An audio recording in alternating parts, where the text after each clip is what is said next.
Ladies and gentlemen, dear friends of the Business Roundtable and of the European Roundtable, thank you for leaving the green zone or the blue zone and doing some sightseeing. If you ended up just like I did at the souk, at least you saw a bit also of the older Abu Dhabi. And thank you for coming to the Jumeirah Conference Center. My name is Frank Heemskerk, Secretary General of the European Roundtable.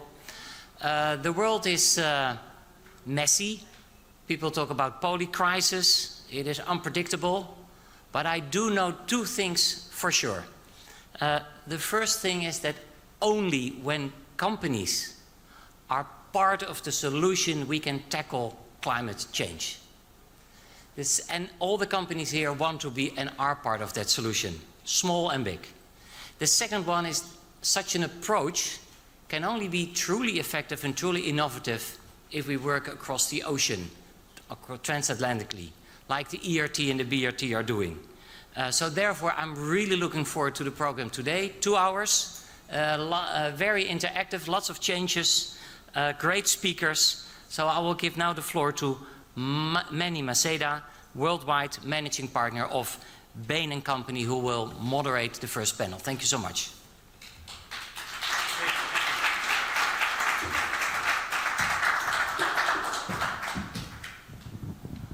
Thank you everyone for coming, and thank you for the great intro. This panel is each word matters, ensuring reliable, clean energy and technology supply chains. So we know that we've all been working on that, and building a green economy around supply chain is complicated. The Business Roundtable of the United States, the organization of the largest American companies, recently published report on this very specific topic. We looked at 4 key technologies that are critical to the energy supply chain: clean hydrogen, solar, nuclear, and grid infrastructure, and analyzed and suggested a few themes on how to address them, including ensuring access to critical minerals, building reliable domestic manufacturing, supporting imports for components, and deploying connecting key technologies. So I would encourage you to download and read it. You have the code. So we've assembled a panel of great companies up and down the supply chain.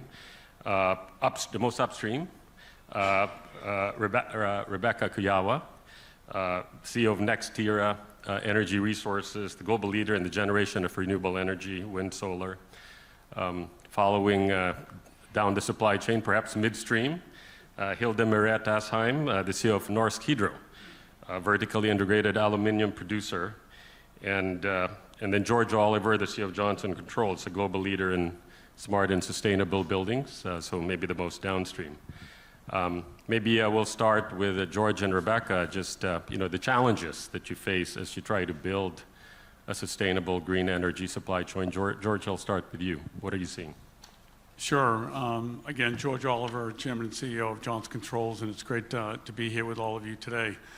So we're a smart, healthy, sustainable building solutions provider. So when we look at what we do in buildings represent about 40% of the global carbon footprint. So there's a significant opportunity and actually a demand that you don't get to net zero without addressing buildings. And so we actually had conducted a survey with Forrester Consulting to say what is getting in the way. And then across the industry, we have the technology today. We have whether it be the equipment technology, the digital technologies, some innovative financing, but ultimately not making the progress that we should be making. So then you say, what is hindering our acceleration of the transition to clean energy? So the findings were a couple of key points. They were competing building investment priorities, about 54% responded, expected high cost, 44%, lack of internal skills to actually measure the carbon footprint and track the impact of sustainable actions. And then when we look at what's going to be needed to be able to then convert the current built environment, there's going to be about 100 billion square feet of building stock in the United States that's going to have to be upgraded. That's old, large, and inefficient installed equipment. So as we look at what needs to be done in buildings, we look at it's really electrification. So we'll talk a little bit more about the grid, It's digitalization, about the work that we're doing to deploy data. We have a data platform, being able to consume all of the data in the building, and then with that data, be able to optimize. And then it's making sure that we've got the financing, the innovative financing, and then the renewable supply. Those are the four key elements of getting to a net zero building. And so when we look at our constraints today, you say, what is getting in our way? I would say initially it's getting the understanding of what can be done within buildings. And so we've been on a journey to get everyone educated, and then bringing what I would say is the problem in buildings is it's complex, but it isn't difficult to solve. And so what we've been trying to do, we held a roundtable on Saturday with everyone across the industry, from architects to building developers to operators like ourselves to banks to insurance, to really define the problem end to end, and getting everyone aligned so that when whether it be a new building or a retrofit, that you bring that forward so everyone is on the same page. And then now you know what has to get done. So we can talk a little bit more about this in our dialogue here today, but take the grid. Right now with electrification of building, there's going to be a huge increased demand for electrical supply or renewable supply with supporting a lot of the heat pumps and associated devices that we upgrade the building. And so I would say right now it's the understanding of the ability to be able to embrace the innovative financing, being able to be followed by the expansion of the grid, and being able to support the electrification of the building. And then for us is on a go-forward plan, we can talk a little bit more about this, is the workforce development, to make sure that we are positioned now to be able to deploy the technology effectively with what we have today to be able to be effective in supporting our customers. Thanks, George. So technology, financing, workforce, going up and down. Rebecca, you're both energy is a big part of everyone's supply chain, but you have a supply chain yourself to supply it. Could you comment on the challenges you see? Sure, and I love the context that we just set in terms of needing more. But just to give you some examples of that, we're a leader in the power generation sector, of course, specifically on the clean energy as a global leader in renewables. But we really wanted to start our leadership with ourselves and setting the objectives for our company to achieve real zero emissions. And as a large utility, the largest, in fact, in the United States, that's no small ambition. And in order to feel comfortable making that announcement, we really wanted to have a plan to get there and really be able to see that path over the time frame between now and 2045.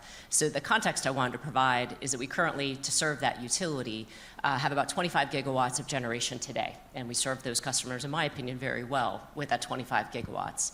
In order to fully decarbonize it, our first plan required a deployment of 90 gigawatts of solar, 50 gigawatts of storage, and plan to convert 16 gigawatts of those existing 25 gigawatts to burn on hydrogen. Now, fortunately, we've been able to do some iterations and bring that 90 gigawatt solar down to 70 and iterate on the storage component.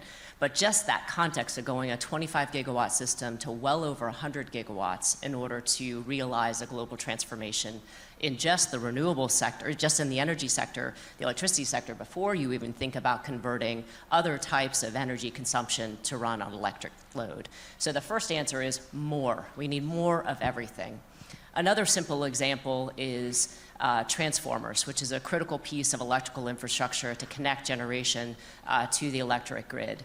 For all of what we've purchased over the last 20 years in GSUs, we plan to buy that same amount in the next 4 years.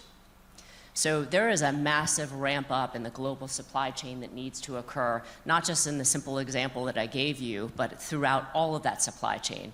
And it's incumbent not just on our suppliers, but their suppliers to see that and bring that forward. So there's investment in manufacturing, there's investment in the production of rare earth minerals in order to bring that all together. The other part that I think is important to bring to the discussion is it's not just more, but we also need some diversification. If you look at a lot of the major components that support renewable production worldwide, many of those components are highly concentrated either in specific countries or in specific regions around the world. And in order for capital-intensive companies like all of ours, and many of yours in this room, to feel comfortable in making long-term, substantial capital commitments of things that have 30-year lived assets, you need to have confidence in being able to realize that over a long period of time. So that highly concentrated, particularly in regions that may not be friendly to our country, to the EU broadly, other countries around the world, that gives pause. So globalization and diversification is top of mind to us. I'll stop there. It's just two primary ones. There's a lot that I could bring to this topic. More is more of a lot of stuff. We'll come back to that for sure, and then the Business Roundtable report does dive into some of the key choke points. There's been a lot of shortages in global supply chains the last couple of years, and as the world goes through, let's call it global reshuffling, where the supply comes from matters. Hilda, you're, aluminum, green aluminum, you're sort of in between. You supply to buildings. You need a lot of energy to convert it. Yep. And you have a European perspective as well. Please jump in. Yeah, we are today an aluminum and energy company, reflecting the legacy of the company back to 1905, where we developed the waterfalls in Norway to have renewable energy as a basis for industrial development in Norway. Today we are a global company and one of the few integrated aluminum company in the world with the whole value chain of aluminum under the same roof, from bauxite to refinery of alumina, to smelters, to our own energy production, as well as the world's largest extrusion system, both in Europe as well as in the US. Our ambition is to pioneer the aluminum green industry, simply because, first of all, the green shift is driving the demand for aluminum in electrical vehicles, in energy-effective buildings, as well as the infrastructure for the energy shift. But it would not be sustainable if we continue as we have done in the past. I hate to say that the aluminum industry is part of the problem if you continue as we have done, and that we need to change. And then we, as Hydro, we take a very ambitious stand on that to be the game changer in the aluminum industry. And one of the main enablers for that is renewable energy, which has the zero carbon from the energy source. And today we are in the market with the low carbon aluminum based on renewable energy, which is 75% lower of carbon content than the industry average. But we have said that we are chasing every part of the value chain to get the carbon out of the processes, which means fuel switch from heavy oil to gas, from coal to electricity, and also to really find a way to do the hard to abate, which is to get the anode out of the electrolysis process. And we believe we can do that based on the fact that we can set the agenda for the whole aluminum value chain. And what is inspiring these days is that we see that more and more of our customers are having set their own Scope 3 targets, and they are looking for producers like ourselves that can produce with a low carbon content. But of course, the main concern is to have ample supply of electricity at affordable prices.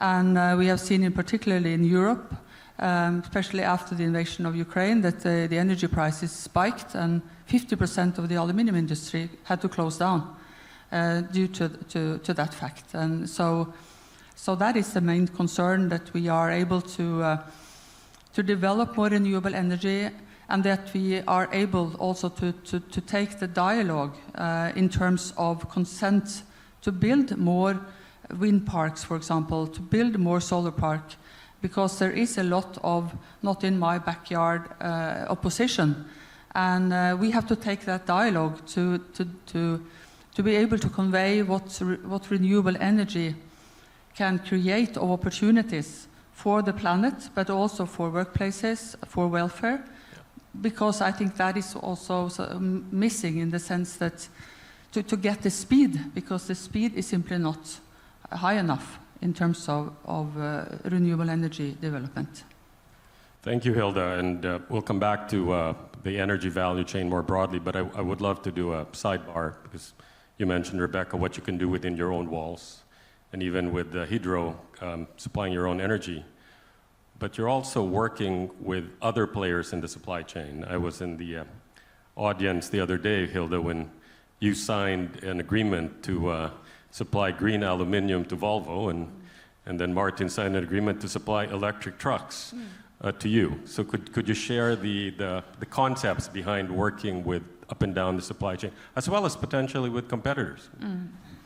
Yeah, we find that very interesting. We see that the dialogue between ourselves and the advanced customers, like a customer like Volvo, that the dialogue starts at the CEO level. It's not the traditional dialogue between the procurement and the sales, where the specification is what is said, and you have to you negotiate on the lowest price. To work with customers like Volvo, I know they are represented here in the audience, which have set themselves a target of being carbon neutral or carbon free by 2040. They are incentivizing us to do what we can to get the carbon out of the processes.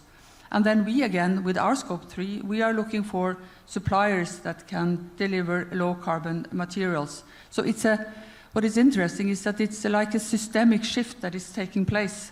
And it starts with the most advanced customer. And if we can sort of set the scene in the first mover coalition that has been established in the World Economic Forum, I see now that almost 100 companies have signed up for the first mover coalition. And the main point is to create a market for low carbon materials, which I find really exciting.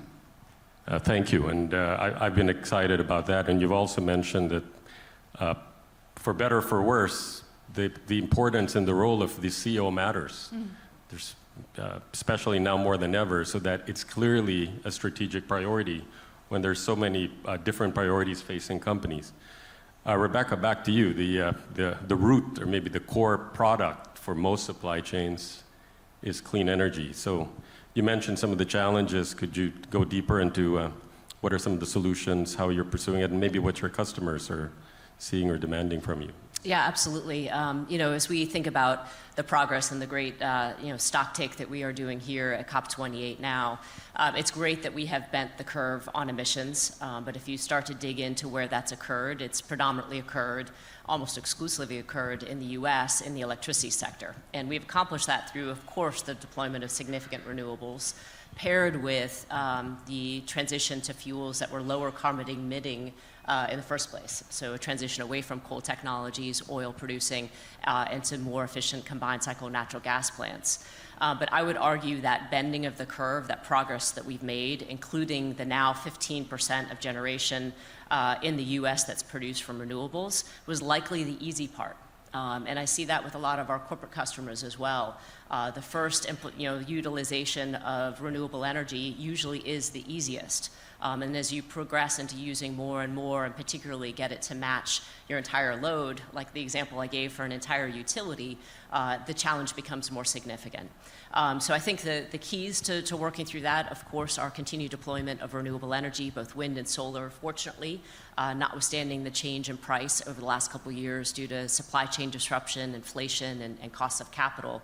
Still remains the least cost form of generation, certainly in the US and most places and around the world, which is very exciting. Increasingly, we need to deploy more and more storage. So we absolutely need to be able to take the renewable energy, where there's the generation from the sun or generation from the wind, from the times that it's windy and sunny to the times that it's not. something that many of you, of course, are very familiar with. And increasingly, that's going to be moving from shorter duration storage to longer forms of duration. And that's where innovation really needs to come in. Those technologies today that are longer forms of duration are far more expensive than it will need to be long-term in order to accomplish some of the goals that we are seeking. And then as we think about really capitalizing on low-cost energy that is clean and translating that to value propositions outside of the electric sector, it is important to see other technologies take hold, come down the cost curves, et cetera. We are very excited about green hydrogen as being part of that solution over the long term. But it is important that we get those first iterations of deployments out and in place. We produced our first molecules of green hydrogen a couple months ago, and just a week or two ago, we started taking those molecules and putting them through a combustion turbine that we have in service in Florida. But that is a very small project, the very tip of the iceberg, and is not cost effective today. It is absolutely a pilot project so we and others can learn. But we need manufacturing scale. We need all of us to come down the experience curve. We need these technologies to continue to innovate in order for them to really be a core part of the solution that gets us, while we may shoot past 1.5 degrees, hopefully not much further than that. And in order to really solve the problem in the long term, we need these technologies to be implemented at scale. Thank you. And the amount of timeshare on hydrogen this COP has been a really pleasant surprise to me. And the storage issue, I will say, as we talk to our corporate clients about the importance of clean energy, they run right into reliability. and you know, without more storage, that will be a challenge. So, George, over to you to some of the solutions, perhaps, including maybe in the fields of policy, to the extent that's part of the answer. Yeah, so I have the privilege of chairing the Energy and Environment Committee on the BRT. So I've been very active not only in our space but across the BRT. And you know, last week the Business Roundtable actually released a new report on how to make clean energy supply chains much more resilient. There was a number of policy recommendations on workforce development, permitting for critical minerals production, and more. Now, Manny, the area that you dug into was on the grid, right? And you know, I brought along some of these numbers because if you listen to what we're all saying, that it won't all happen unless you have a network that can actually deliver it. And so, you know, not only has there been a significant decrease in the upgrading of the grid and then the capacity expansion, there's actually been, the build out has seen an 80% decline. Now this is in the US, but I think it also is similar across the globe. Since 2013, 70% of US power lines and transformers are more than 25 years old. And at the same time, we talked about the electricity demand is projected to increase about 20% by 2030 and could be up to 40% by 2035. And so as we think about, and I do agree that this idea of getting to a net zero across industries, CEOs are working front to back across the entire value chain. Like we were one of the first in the First Movers Coalition on the material side of our business, so that we're driving towards low carbon materials, while we're then also now, as we put those materials into product and then deploy those into our customers' environment, now how do we digitalize that so that they can get the optimal result? And so I think it's that, but on the permitting side, making sure we have the proper permitting, and then the investments are being made that ultimately are going to be in line with what the demand increase is going to see. And so not only upgrading the existing infrastructure, but a significant expansion to be able to support this electrification. And I can just speak for buildings, there's going to be significant demand increase because of the electrification of the equipment in buildings. Heat pumps are going to be a big driver of that. And now there's a lot of incentives across the globe to incentivize heat pumps, but we're making sure that the front to back, the materials, everything within that supply chain, right to including putting that equipment into service, that it actually has the supply of electricity to ultimately achieve our goals. And so there's some perspectives on that, Manny. Thanks, George. And again, part of the role of business and part of the role of CEOs now is to not just work with each other up and down the supply chain, but to influence policy. That's why organizations like Business Roundtable or European Roundtable or sessions like COP. And so I'll ask you, George, and then I'll ask Hilda from a European perspective, you think about what policies do we need support from various governments, we don't have a world government, to help get to cleaner supply chains? Well, I think what I've learned and through different forums, not only the BRT, but the Sustainable Markets Initiative, and when you bring everyone within an industry together and understanding how the problem is solved, then you have a force to work with all of the policymakers across the globe. And so what we've been trying to do is in our buildings task force within the Sustainable Markets Initiative is focusing on technology, because technology exists today to solve the problem, and then making sure that we have the policy and regulations. We took an inventory across the globe of how everyone's going about solving the problem, and you can imagine the variation. And so how are we ever going to get scale and be able to deliver what we believe we can achieve? And so getting some focus and some alignment, and then I think it's the public sector coming together with the private sector and really driving what needs to get done. And then when you get the value proposition, because in our space you can actually create a payback, because of the inefficiency of buildings today, you can actually get a payback.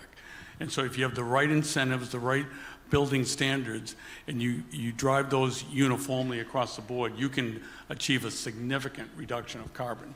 And so that's what we're trying to do in our space, but I think that holds true for every industry. The more the private sector can come together and really set the stage with the policymakers is how we're going to get the momentum we need. Well, I know in the U.S., the companies have gathered together. That's what the BRT does, to try to influence, in that case, one government. Hilda, you have more complex challenges in Europe. How are you handling public policy influence? Yeah, I think we are working in 40 different countries around the world, so the local conditions are different. But I think one of the most important, being in a very capital-intensive industry, that we have predictable frame conditions that support the development of the industry. But obviously, in the energy space, it's to have the willingness to reduce the license process, to advocate for that renewable energy is part of developing the local communities and the local. But we have to do the job ourselves, and to also to promote that this is value creation for not only the company but also for the citizen of the local communities. Are there any specific agenda or things you're pushing for Europe specifically? What we have done is that we have taken the destiny in our own hands, in the sense that we have established a separate vehicle to be an active developer of renewable energy ourselves, working with partners. We do that in Brazil. We do it in the Nordics. And then coming forward with having these frame conditions that we can rely on, and that is not changing from year to year. And so that is our way. And I would also like to advocate for one of the things that we are focusing a lot on is not only to produce, extracting from the planet in terms of the raw materials and to turn this into products. We are also very much now focused on recycling, in the sense of the energy scarcity, because perhaps the audience doesn't know, but 75% of all aluminium that is ever produced is still in use, simply because it can be recycled and recycling and using only 5% energy. So we are producing now more aluminium based on recycled content than the primary, to help in a way to produce these materials that the world needs, but with a much lower carbon content. So in that sense, it could be also a way to reduce the energy scarcity. Rebecca, you source and look for and develop energy all over the world. Any perspectives on the policy question? Yeah, I think there, and Hilda, I think it said this very clearly. We need very clear, very supportive, and very durable policy in the various areas. And I think we've all have examples where that has not happened. Either it has not been clear, or has not been durable, or has been less supportive than it needs to be. And if there's a call to action, I think at any COP and in every policy discussion that we have at BRT or in the U.S. via EEI on the electric utility side, it's really to ensure that you drive that message home. And I think the messages you had earlier on in terms of the activity that BRT can provide, or again EEI from an industry association, and no doubt there's other associations that can be effective to pass those messages on through as well. And the globalization is not going to go away, so coordinating across governments to be able to achieve that same mission is really, really critical. Thank you, and I would like to maybe just add on something Hilda said, that while we've talked the last half hour about clean, reliable supply chains, reducing demand is one of the most meaningful levers, and corporations working through all the different ways we can do that, including recycling, circularity. That's all part of the solution. So we're approaching the end. I want to thank all of our panelists for thoughtful reflection. It's been rewarding to hear that not only is this a priority for all of our organizations as leaders, but for the entire value chains, and working up and down, even with our competitors influencing government. If we all work together, we have a shot that we'll actually achieve this. Thank you all for what you do. Thank you. Thank you.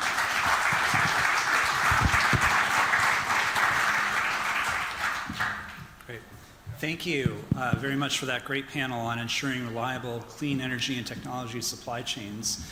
For those who are interested in the report that was referenced, there are QR codes out in the lobby on the tables you can scan, and you'll be able to download that report. Please join me now in welcoming our next fireside chat, moderated by Vijay Vaitheswaran of The Economist and Christian Klein of SAP, on the role of technology in reducing greenhouse gas emissions.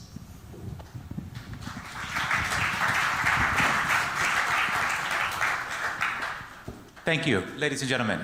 It's a delight to be here to talk about this essential topic. We've just heard from a panel of leading practitioners on their vision for the energy future. Now we're going to talk about how the rubber hits the road. Right, Christian? We're going to discuss the role of technology in helping implement some of these ambitions, and in particular about tackling greenhouse gas emissions. So this is a stage. This is the biggest stage in the world when it comes to climate and sustainability. What is the big idea you want to put forward here on how technology can be a vital enabler in reducing emissions? I mean, looking at COP and looking at many COP before, I guess not a shortage of commitments, pledges on reducing carbon emissions and accelerating the energy transition. And when you're then leaving COP and you're looking into real life, I guess many companies still struggle to actually report carbon emissions in a standardized way. I mean, everyone knows, the ESG reporting in these companies, mega Excels, hard to find a standard, different standards. And then when it comes to scope 2 and scope 3, it's getting very thin. And where technology can definitely help. I mean, we are reporting with a financial ledger our earnings. And we have a chance to, with technology, also standardize carbon accounting. Because we have to. We have to regulate, we have to have these standards. And then technology can help to connect the supply chains. And this is, for example, one of the objectives what we want to do. And then with the transparency, suddenly you can also make conscious decisions. Where to produce, how to ship, how to procure, how to sell. But when you are not having this data, let's be honest, it's really hard to also then transform into a more sustainable ender. Sure. Well, the first adage is in business is what matters gets measured, and what's measured gets managed, right? So in a sense, we're moving towards a more business-like approach to thinking about environmental emissions. We had a big breakthrough agreement on methane at this COP, something that should be applauded.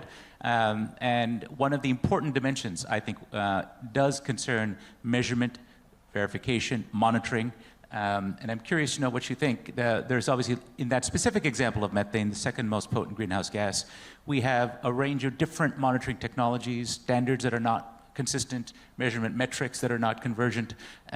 How would you think about an emerging area that, for now, there's political will, there's corporate will to do it. Can this become like financial accounting? That was a very powerful idea there, that we can move towards a model that we're very familiar with, corporate accounting. Absolutely, and I know a lot of banks, a lot of auditors who are also reaching out and want to understand a bit better the Green Ledger. So to really move from averages to actuals. And what we are doing in the automotive industry is how can we not only connect the supply chains to make them more resilient, but also how can we track and trace every spare part down to the material, to the raw material item. And this is also requiring the business to come together, to share data. And sharing data, B2C, we are often course very open to do that. In the B2B world, that's a different thing. But we are also creating now these environments of, because there are huge data security, data sovereignty requirements, but the technology is there. And now it's really about coming together in these networks, sharing data, sharing carbon footprint, setting standards, and then really connecting the supply chains. And then when we talk about diversification of supply chains these days, we're going to better make sure that the business case is not only based on cost, on delivery times, on more resiliency, but also based on sustainability data. So you've made a good case for why this can be a significant role for technology. But the problem, I want to touch on two challenges in the time we have. One, potential data deluge. As we have sensors on everything, as we have ubiquitous data flowing in, incompatibility of data, too much data, and you end up with a lot of data but not a lot of sense. Where does your thinking come in on this? Will AI come to the rescue, or is it something a little simpler and be a little different, a way of thinking about the data? I mean, first of all, it starts at the top of the house with a strong will. I mean, with one project we are running now with Saudi Aramco here close by, is that Aramco says to all of their suppliers, hey, let's share data, and let's share data in a standardized way. And that also requires, all the utilities companies in the kingdom, but also across the region. And they are really pushing that, and they are asking their suppliers to join and to really build this network of suppliers who are sharing data based on a certain standard. Because suddenly, you can actually have the data and infuse the data in certain parts of the company to make better decisions around sustainability. And the second part, of course, AI can help, but AI can only help if data is there and consistent data is there. But when you have AI, suddenly you're talking about scenarios around demand supply and how to get the supply in the most sustainable way to match the demand. Today we are doing real-time checks on to improve the consumer experience, but in the future you can actually match that with there's a cost dimension, there's a consumer experience dimension, but there's also a sustainability dimension. And then you have a lot of B2B scenarios where this data then can help. But first of all, again, this is why it's so important, the transparency, the data needs to be there. And then you can very powerful AI scenarios on top. An Aramco example you gave was evocative. It really talked a little bit about an ecosystem approach, a sort of a coordinating role that Aramco plays with its suppliers in that case. Can you talk about the bigger coordinating role that we might need in terms of government? Is there a role for standard setting, accounting? We see, for example, in carbon markets, obviously there's a mess. There's a lot of lack of trust. We see voluntary efforts, bottom-up efforts, and we do see some response to that from trying to get some form of international coordination on standards.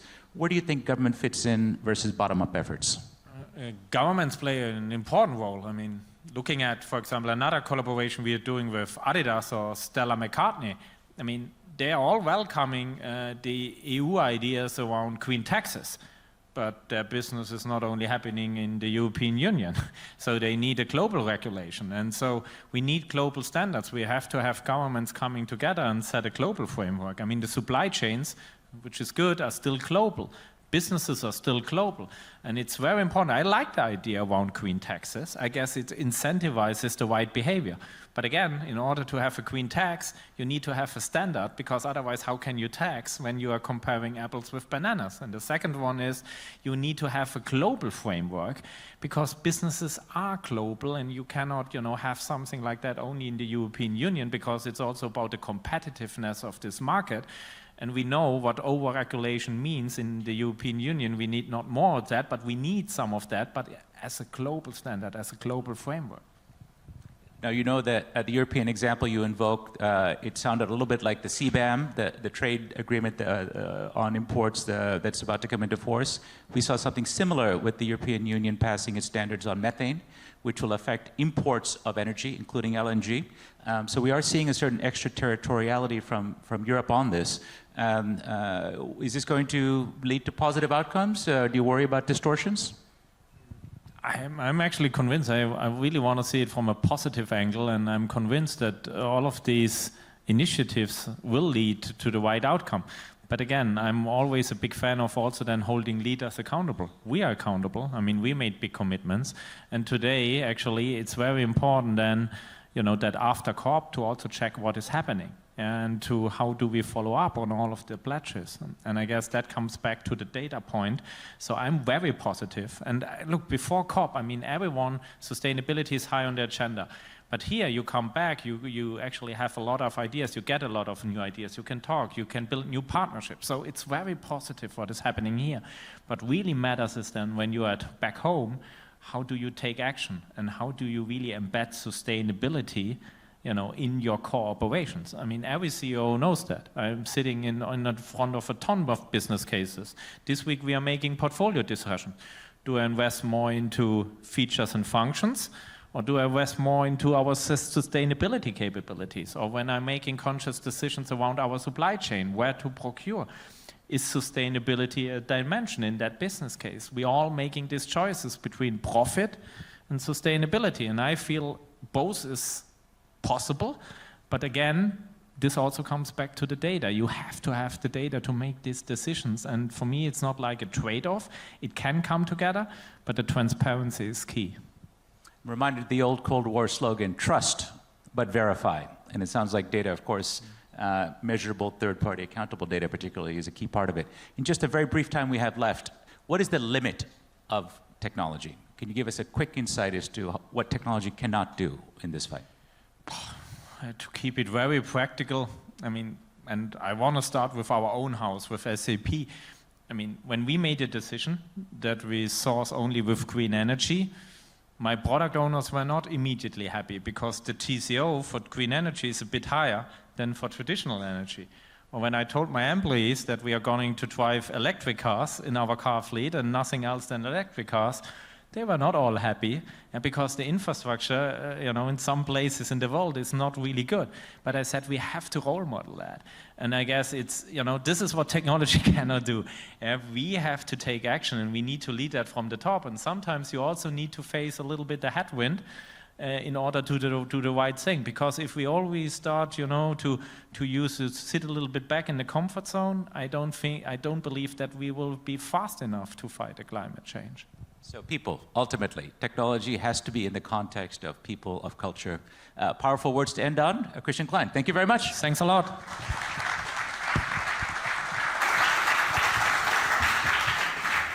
Christian, Vijay, thank you for those comments on the role of technology in incentivizing and reducing greenhouse gas emissions.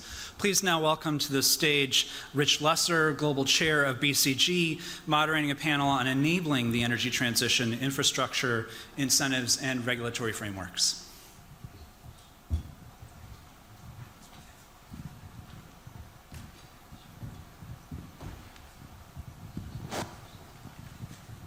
Good afternoon, everyone. It's great to be here with you. If there's one message from the COP that we're in the middle of right now, it's that we are behind on what we need to do to decarbonize and remove GHGs from our global economy.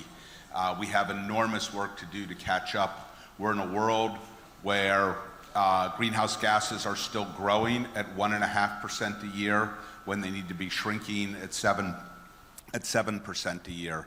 So we have a long way to go.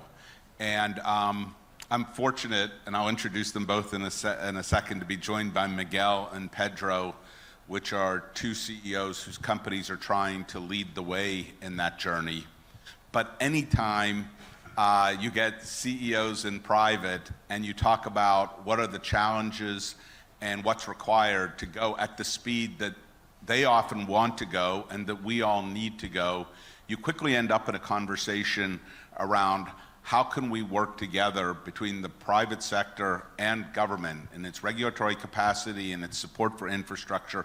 What can we do to work together to enable us to go faster and more effectively to drive this process? And how challenging it is to get the right policy frameworks in place, the right collaboration models to really make it work. So this is a chance to go behind the curtain on some of those private discussions with two CEOs that are working hard to make it happen, and talk about both what they're doing, but then also what's working and what's not working, and the differences that they're seeing from a European perspective and an American perspective. So with that, let me introduce the two CEOs we're privileged to have here today. Pedro Pizarro is the president and CEO of Edison International. It's the parent company of Southern California Edison, one of the United States' largest electric utilities. Edison International is also the parent company of Edison Energy. It's a portfolio of competitive businesses providing commercial and industrial customers with energy management and procurement services. And of course, he's a member of Edison International's board of directors. Miguel Lopez is the CEO of ThyssenKrupp. It's an international industrial and technology company that it's employing about 100,000 people across 48 countries. So truly a global business. He's responsible for the overall topic of sustainability and the corporate functions, investor relations, legal compliance, transformation, and a set of other activities. But he's also, as of October, the CEO of Decarb Technologies. So they both have kind of a unique window on what it takes to move at the speed we need to decarbonize. Miguel and then Pedro, I thought we'd just start so that people understand. Could you just give an orientation to the work that's going on at your companies and what you're doing to accelerate the energy transition in your own organizations? And then we'll talk about some of the broader issues and opportunities that you see. Miguel, you want to get us started? Thank you, Rich. The green transformation in ThyssenKrupp is, on one hand side, to get our steel business transformed to green steel, and on the other hand, we have what you just mentioned, the new segment, which is Decarb Technologies, where we have technologies to get our customers on the decarbonization journey. So when listening to Rebecca saying how to scale up the technologies for decarbonizing, then I'm part of the solution, but also part of the problem. So first turn to the decarbonization of steel. You need to know that 2.5% of the total CO2 emissions in Germany are coming from us. So we are one of the companies with the big responsibility to get our steel works decarbonized. And we have been starting as of beginning of this year to build up the first DRI, direct reduction plant, replacing one of our blast furnaces. This is also a very good example of public-private relationship. The investment is overall 3 billion, and we get the support from the German government around 2 billion. Why is that? Because the German government wants to develop the hydrogen infrastructure. The direct reduction plant will be using 140,000 tons a year of green hydrogen, and we need in Germany to build up the infrastructure for it. And that's one of the major, if not the biggest project in order to get this done. So there has been a very intense collaboration with the German, but also with the government of North Rhine-Westphalia in order to get this initiated. It's important to understand that this 2 billion is to guarantee that we are not suffering from too high prices in the early days of hydrogen.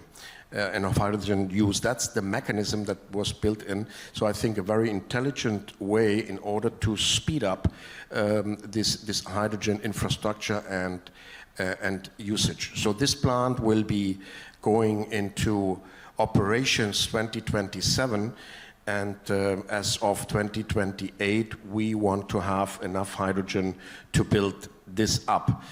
Just as a comparison that you get a little bit of feeling how much it is, The world largest project of hydrogen is right now NEOM, where we are supplying electrolyzers. We will come to that later. And this comprises 210,000 tons of yearly production of hydrogen. So it gives you a feeling about the dimensions of what we need to have because we have additional blast furnaces, of course, to replace. So very interesting journey. One of the biggest assets that need to be decarbonized, so we are on it. Around decarb technologies, I will take later some comments on. Let's come back to that. Pedro? Right, well, thanks a lot, Rich. It's great being here with you and Miguel. Edison International, you mentioned Southern California Edison, our utility, serving around 40% of California's needs. And one of the things we've done is invest pretty heavily in looking at what it will take, not just for the power sector, but across the entire California economy, to get to the state's legislated net zero target by 2045. It is the world's 5th largest economy, so it is instructive to look at that. And we published a white paper just before Climate Week in New York a couple months ago. It's called Countdown to 2045, and it updates earlier analysis that we had done. And without going into all the details, the punchline is that the path to net zero is still achievable. I say it's still because there's a big sense of urgency to your point earlier, Rich.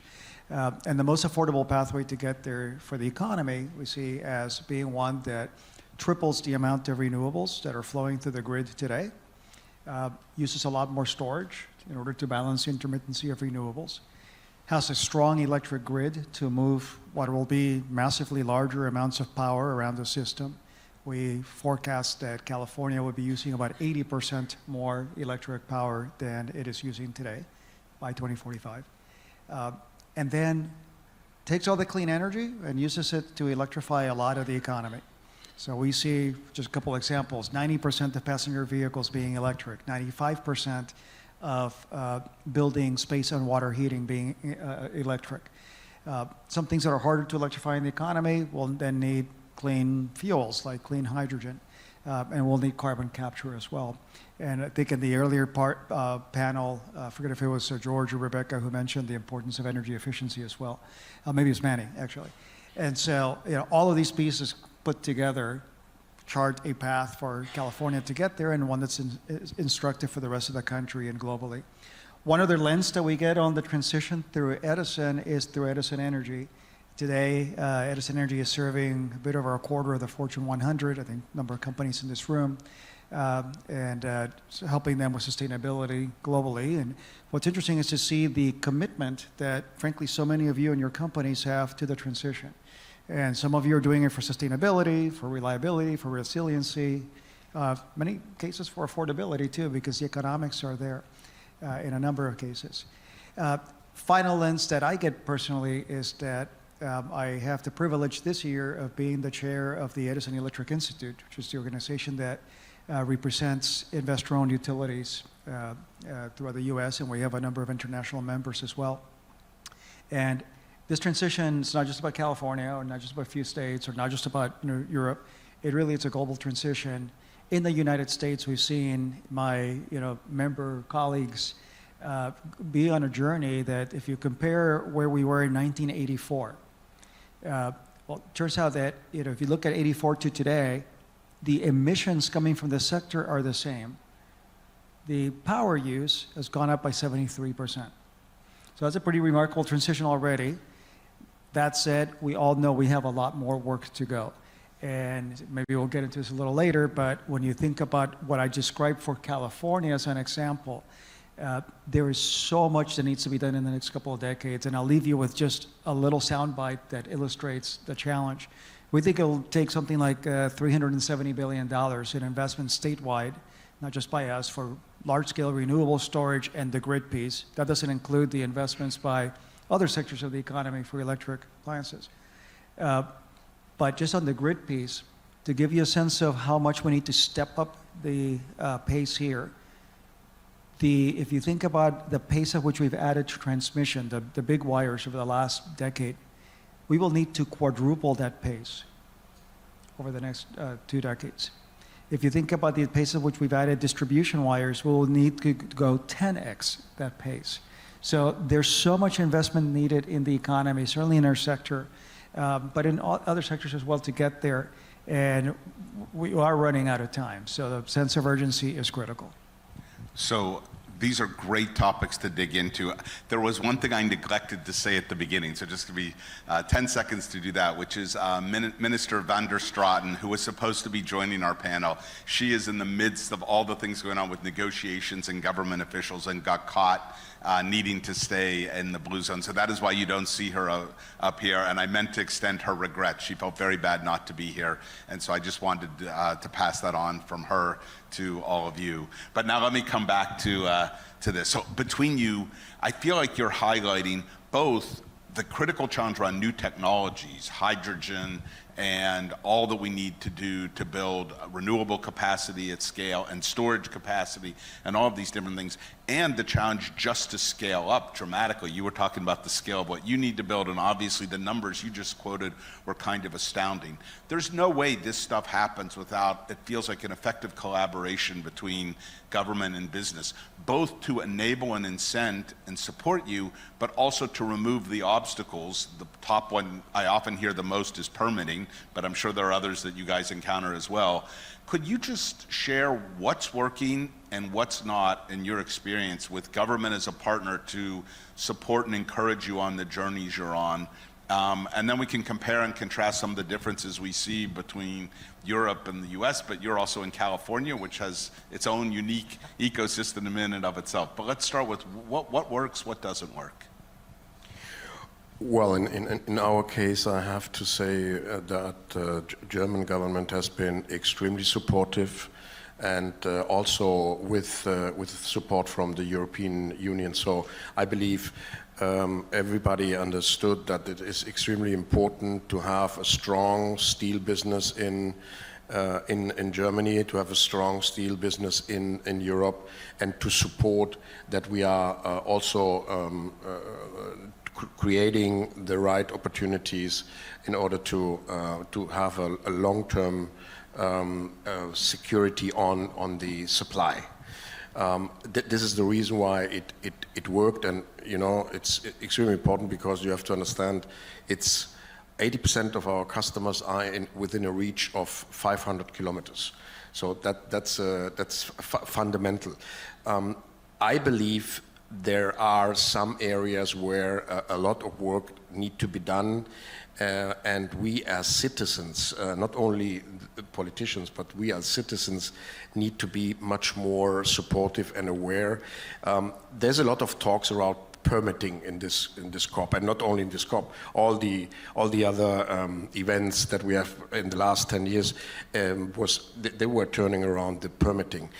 Please remember that the permits are taking many times much too long because the citizens are not willing to accept that there is whatever very close to their homes. So it is not only the politicians that need to be taking down some of the bureaucracy, but also the acceptance level. So the work that we need to be doing in making clear to everyone that if we want to be CO2 goal reaching, everybody needs to do something. So it's of course the bureaucracy, but also to be creating the awareness locally, very locally, that there is also something to give from every one of us in order to make sure that we are ramping up specifically the installment of renewable energy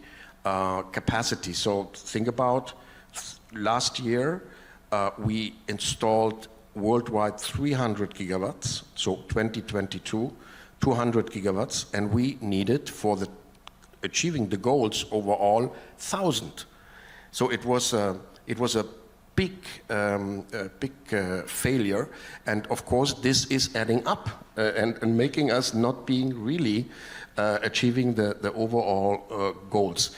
Then there's another area that is, of course, extremely important, and this is fair competition. It needs to be very clear. We have been talking before in the panel about transparency and data. It's very clear that we need to make sure that competition is done in a fair way.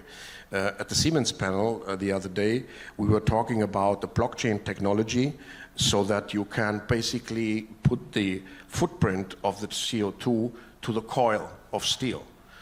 This is a very good idea, but at the same time, we need to make sure that the company, the steel works, has also an overall certification that the steelwork is green. Otherwise, we would get into a non-fair competition, which is a major topic that we need to deal with. Can I probe on that last point a second? And Pedro, I know you're dealing with a lot of the issues as well. There's a lot of discussion of CBAM, Carbon Border Adjustment Mechanism, as a vehicle to try to level that global playing field and to be able to ensure that there is a fairness in international competition, at least as it comes to selling products in Europe. When you look at that, is that, I mean, it's coming fast. It's, I know, very complex to implement. It's a first time through, so we don't expect anything in our own businesses to be perfect the first time, and this is very complex for anyone to do. But how do you look at it right now? Are you feeling like that's what you need to get to this sort of level playing field, or there's still big gaps that are going to be left? How do you feel about the way government is supporting you on that level playing field issue? Well, we are in conversations with the government as we speak. I believe that if you look to what I just mentioned, we should not be too complex in doing this kind of regulations. That's the reason why we have to even intensify the conversations between governments and ourselves in order to get to something which is also then manageable, right?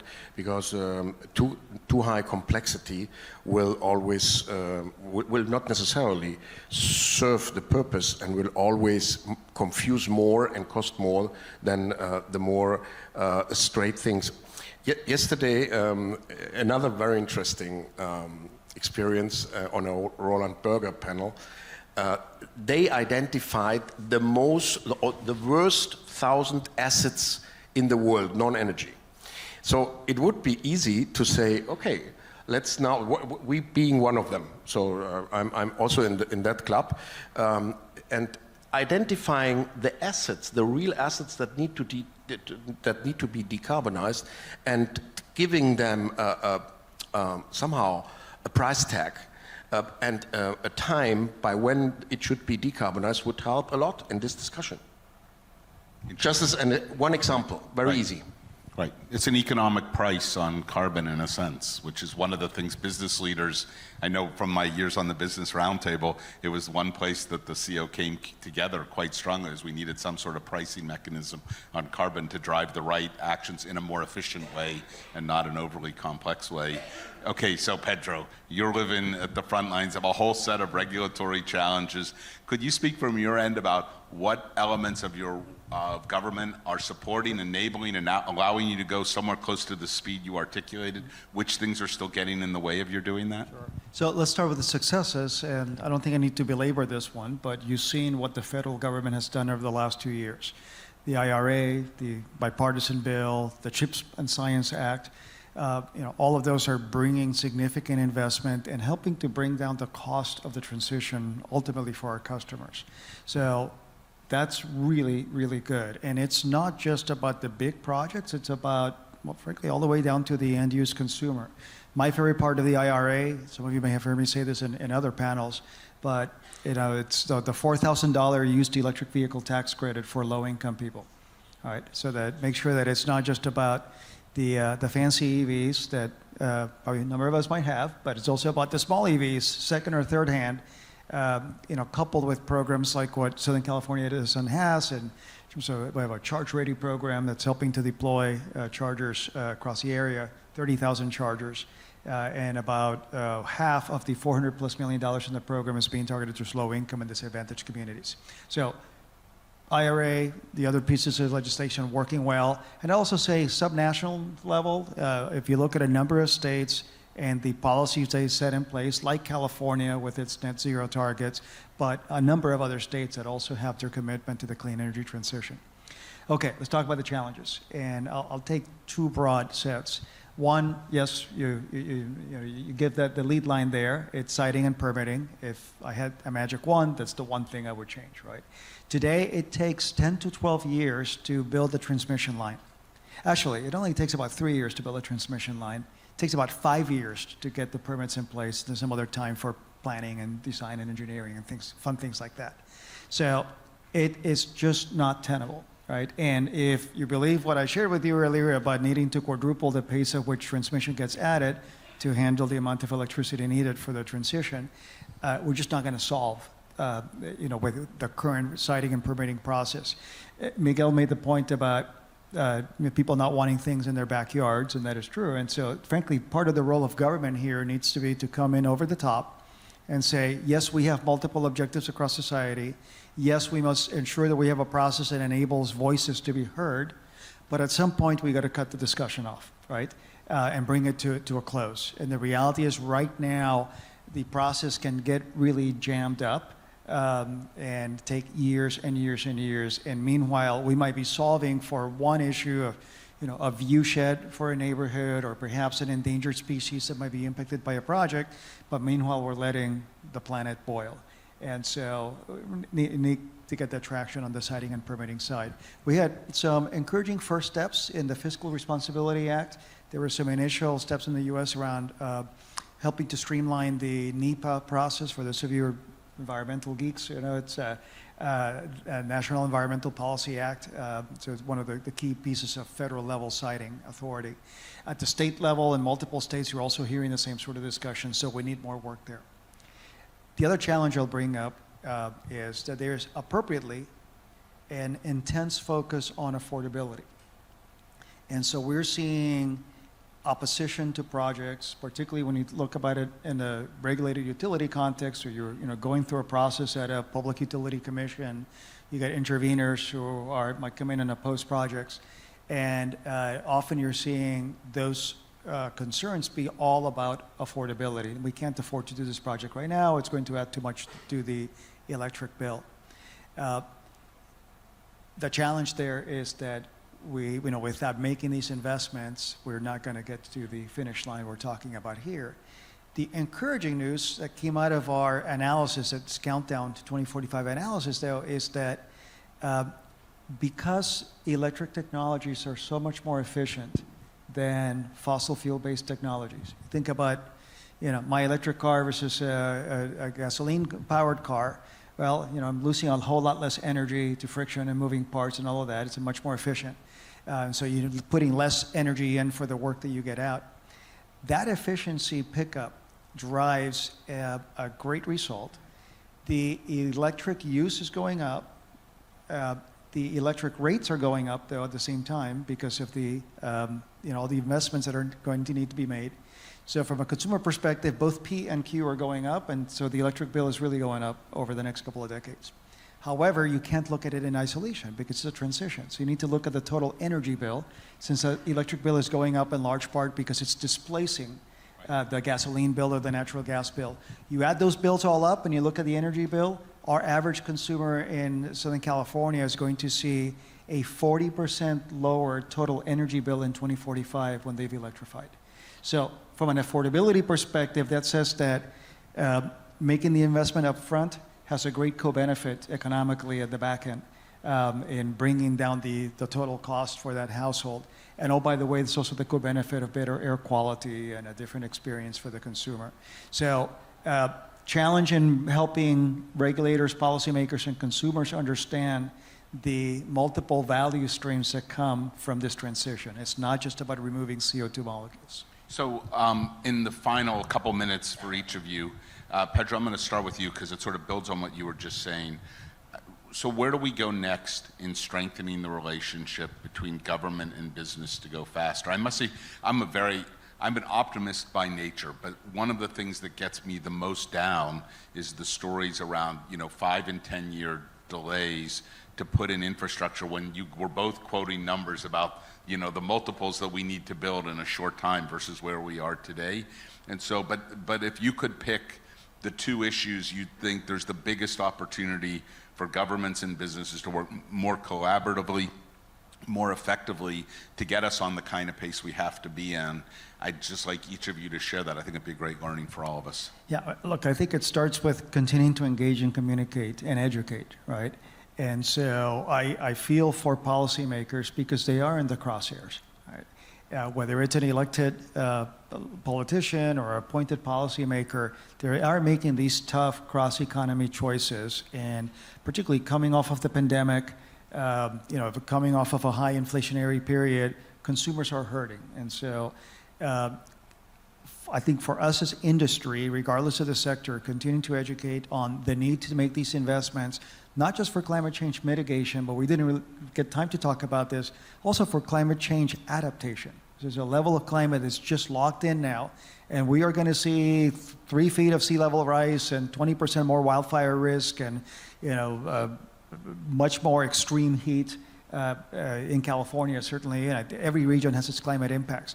So educating on the need for urgency, the fact that the cost of inaction is so much higher than the cost of acting, right, is a lot lower than the cost of inaction.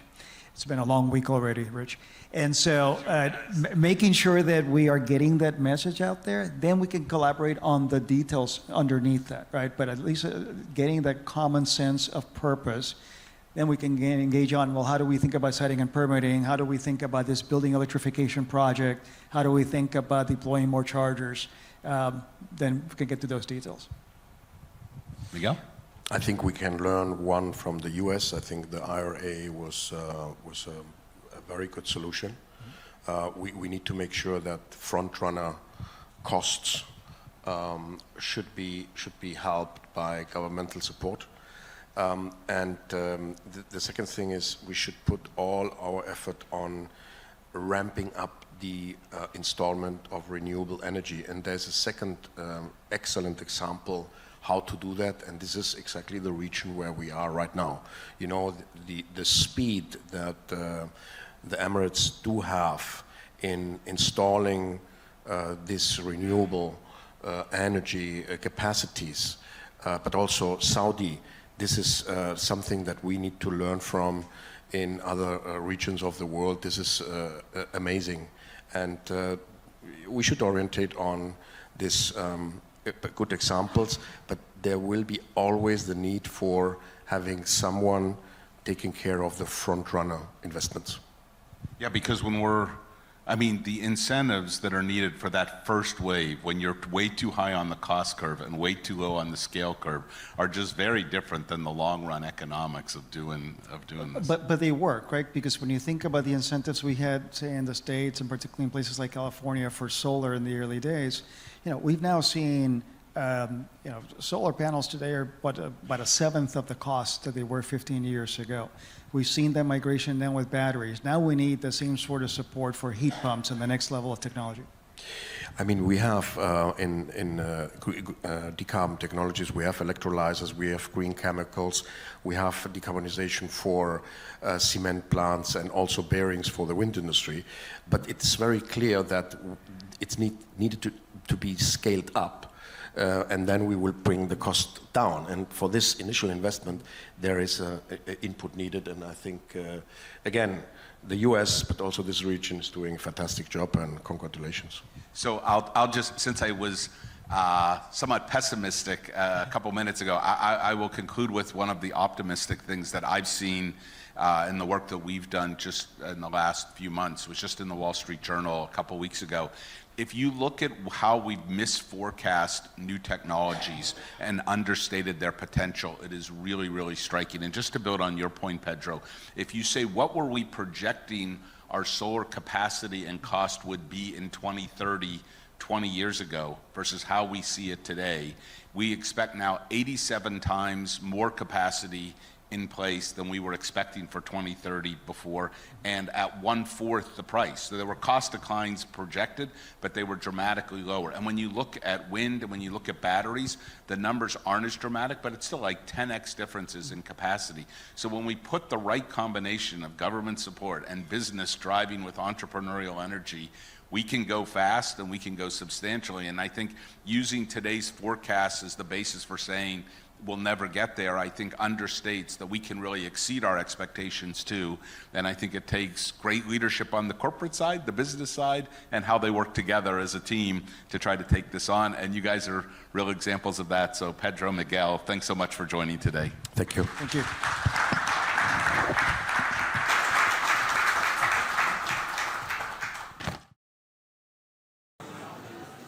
It's now my pleasure to welcome back to the stage Vijay Vetheswaran of The Economist, interviewing Ignacio Galan, Executive Chairman of Iberdrola, on the role of hydrogen in the energy transition. Gentlemen.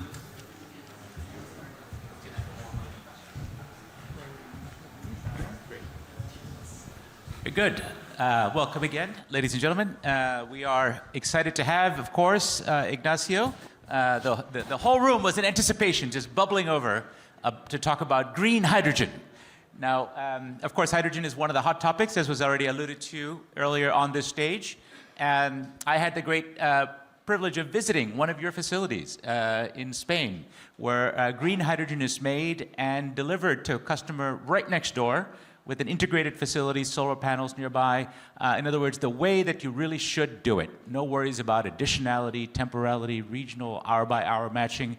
All of the things that people who are investing in hydrogen in America are waiting on bated breath for tax rules to be announced probably the week of the 11th of December on $3 a kilogram subsidies.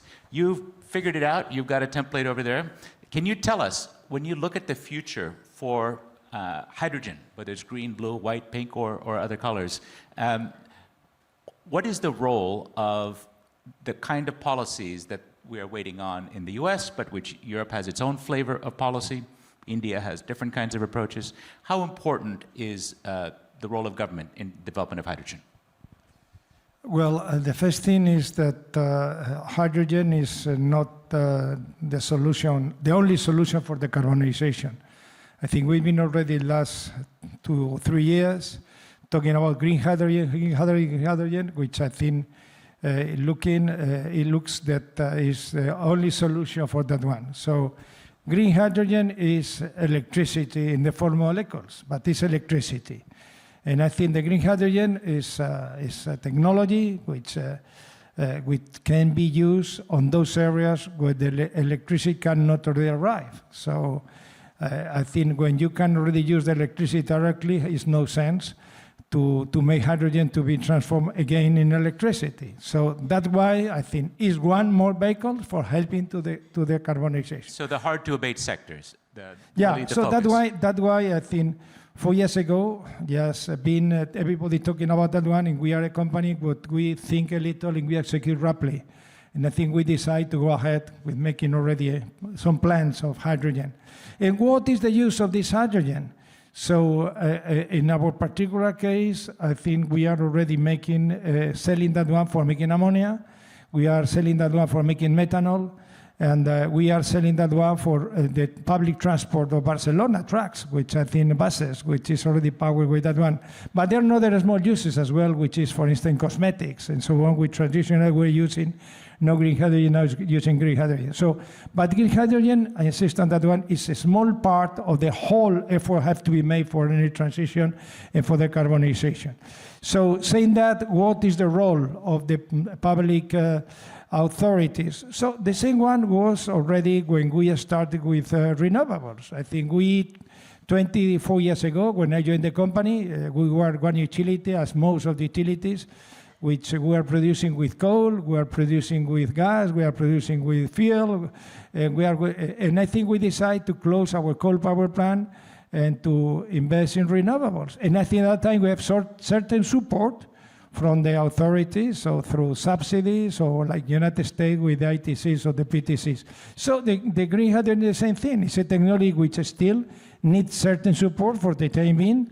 So, which not only for the side of the investment which is needed. I think still the electrolyzers are too small. I think we need electrolyzers much bigger, much more efficient than those we have at present. But as well in terms of to provide some subsidy to compete this green hydrogen with the gray hydrogen, which is produced with natural gas or with coal.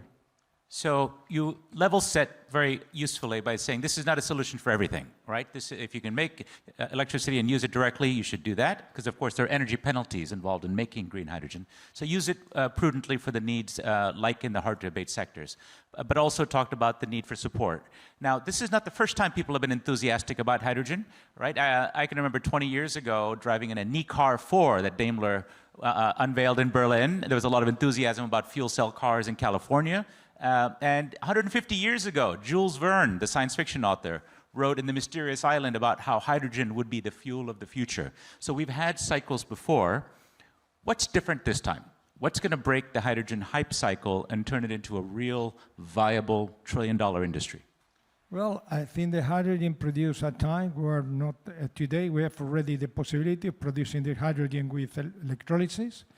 This electrolysis generated with a green renewable, green electricity. Within some cases, and we are here in a very sunny country, you have already some hours of the day you have excess of production, and because the solar panels is already overproducing toward the needs. In another case, it's already wind, which is over that one, and it's a good moment for that one. But saying that, I think the important thing is to prepare something in such that electrolysis works is possible 24 hours a day. So most industrial processes are already work 24 hours a day. Either you prepare some kind of a storage of this hydrogen for already having a continuous supply, or you have to have already a proper mix of power generation. It's not only to use solar, you have to use solar, you have to use wind, you have to use batteries or pumping storage facilities or hydroelectric. And I think our company, we have the fortune that we have precisely all these technologies all together. We are the largest in wind, we are the largest in hydro, we are the largest in pumping storage, and we are becoming one of the largest of solar as well. And the mix altogether gave already this opportunity of providing this already a continuous flow to the industry. When I think you are already making ammonia or making methanol, they need already to have this continuous supply. I think we have tanks already for providing that one if it's needed. So a few of the ideas on how to succeed in hydrogen today, this kind of integration, being able to see different parts of this ecosystem, connecting to your customers in the case of ammonia, as in that visit that I made in central Spain, but others as well, finding first use cases, finding off-takers, lining them up early. And you mentioned solar, of course, the dramatic decline in the cost of input. The energy input is the biggest cost at the moment of producing green hydrogen. That helps a lot, and the future anticipated costs declines in renewable energy. But I do want to put one challenge to you, and that is CapEx and interest rates. It's a challenging time for everyone, but particularly if you're in a CapEx-intensive industry, electrolyzers, renewables. We don't need to talk about SMRs, which are in trouble. The leading hydrogen company, arguably in the US, has issued an accounting notice saying it may run out of cash in the next 12 months. It's a challenging time for those who rely on nascent technologies on high interest rates. What advice do you have for those that may not have your balance sheet or your hedging, internal hedging and approach to deal with a challenging financial environment? So I think the first thing is for producing already competitive hydrogen, the first thing is to have competitive electricity. I think I insist 20 times, hydrogen is electricity. Electricity, competitive electricity. The second one is the site of electrolyzers. I think today's technologies still there are mainly two technologies. One is alkaline technology and membrane technologies. I think we are using both of them, and I think both needs already much more development. And I think that is needed, a lot of effort on that one. There are some countries in Europe and the States which is already just providing some kind of financial support for those industries which are already making investment in R&D in this one. And the third one is how to transport the hydrogen. What is best? Is to put the hydrogen just beside the center of consumption, or is it better to produce the hydrogen to transport for whatever means, either by by truck, by boat, by vessel, or by pipe. And I think that is a big debate because it's not obvious what is the solution. So I think... but your sympathy is with make it locally, sell it locally. Is that right? Your bet is to make the hydrogen locally and have your customer locally. Don't transport it around the world. What we would like is to satisfy the needs of our customers. So if the customer likes, then we produce the hydrogen locally, we produce locally. But if the customer likes to be connected to a pipe because we produce another place, I think it's a question of numbers. What is the most efficient way? So what is clear is what we are already, for those hydrogen, what we are planning to make, especially in the south of Spain, we have a huge project of $3 billion. I think that our plan is to transform the hydrogen in ammonia.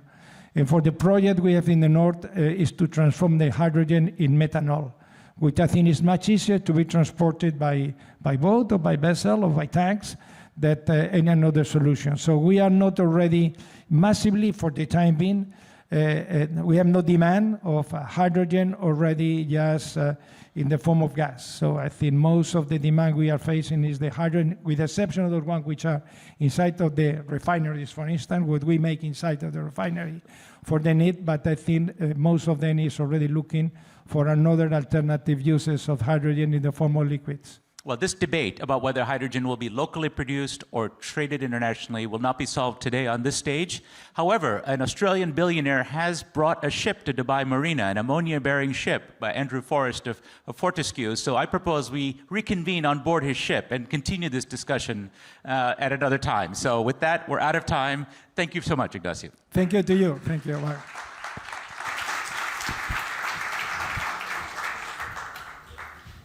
Thank you, Ignacio. Thank you, Vijay. And now let me welcome to the stage our final panel on reducing emissions through global cooperation.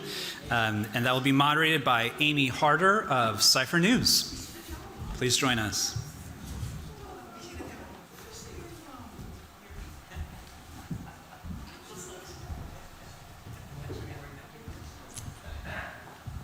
Hello, and thank you so much for that introduction. I am thrilled to be here. Welcome to our panel on reducing emissions through global cooperation. As was just noted, my name is Amy Harder. I'm executive editor of Cypher News. It's a media outlet dedicated to covering climate solutions, largely in the technology space. Cooperation really is the crux of addressing climate change, which is probably the world's largest collective action problem.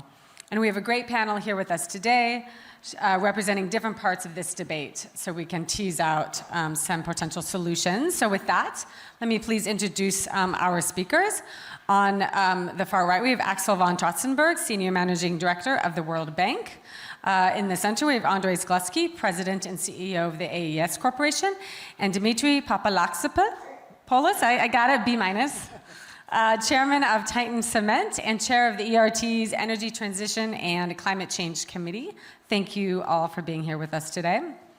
So Axel, I want to start with you.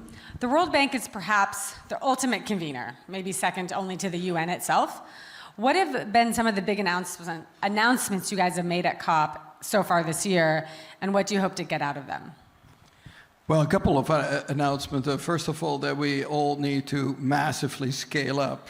We have been doing it over the last 4 years, doubling our climate financing. Now we are in the order of over 38 billion. That's about 40% of what our total commitments are. We have now announced that we will go to 45%.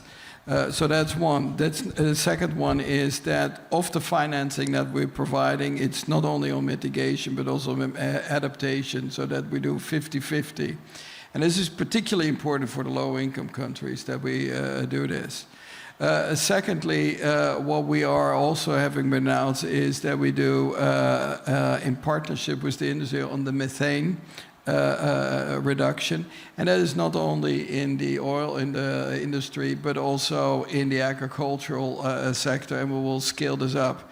We feel that actually we need to focus more on this. Methane is is certainly one of the areas that's accounting a lot for the CO2 emissions, but also we could actually make a difference, but it gets only 2% of the total financing, so we have to jack up that financing as well.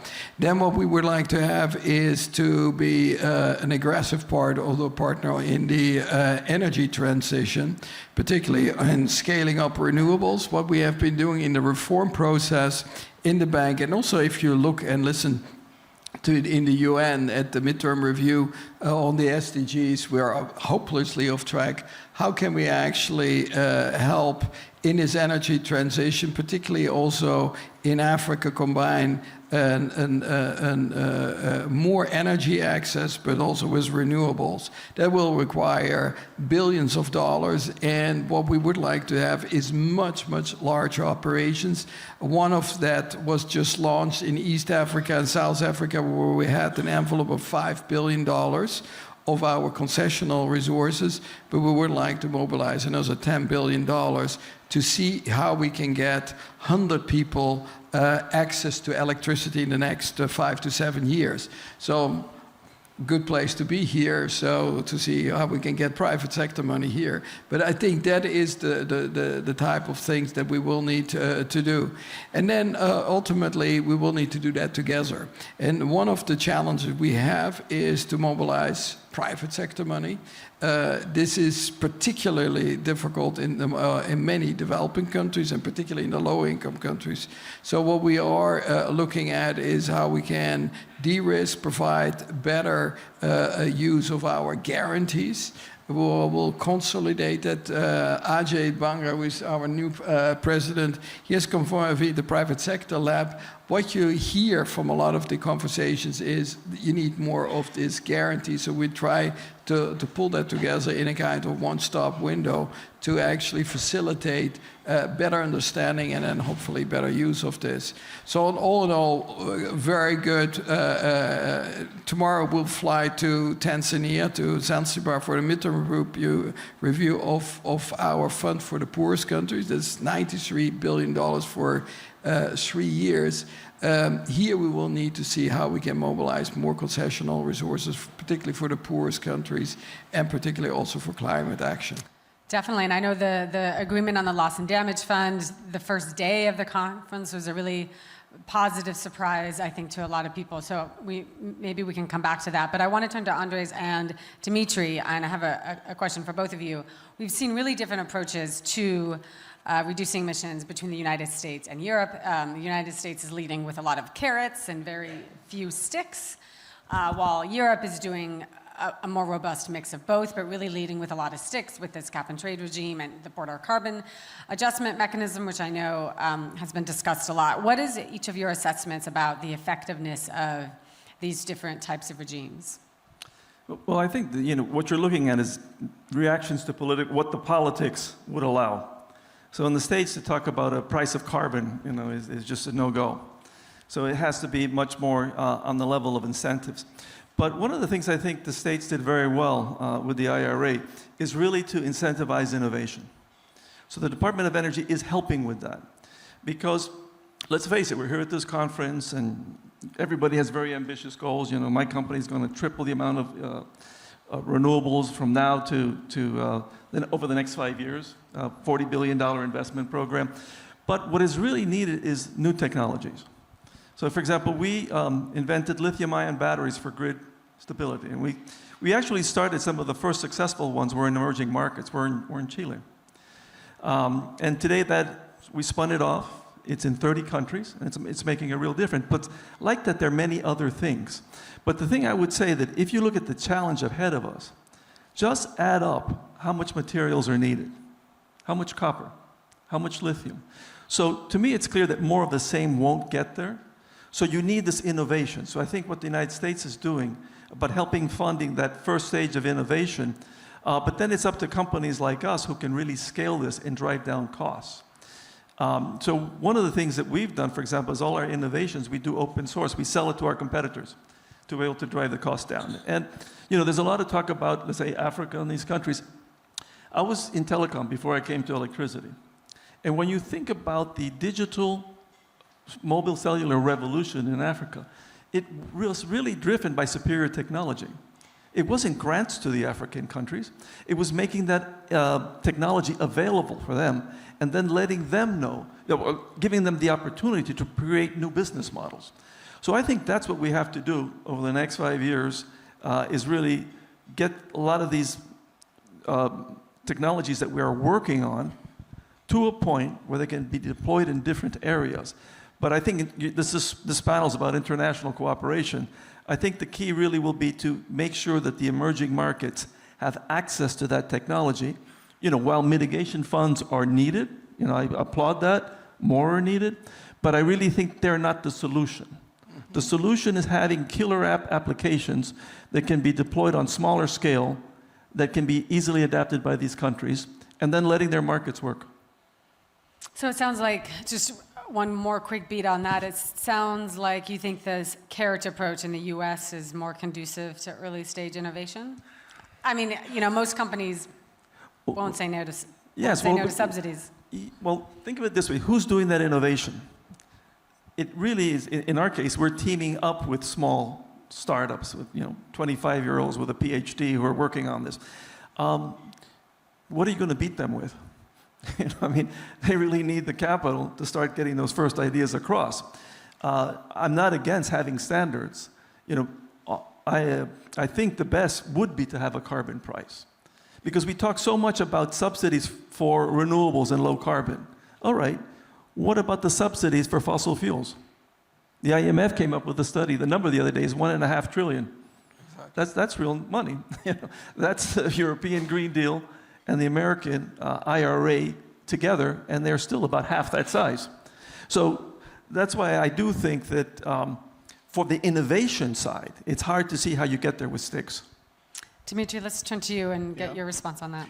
Well, I don't know many people in the world who would choose sticks over carrots. So most people, I think, would much rather have the IRA than the European approach.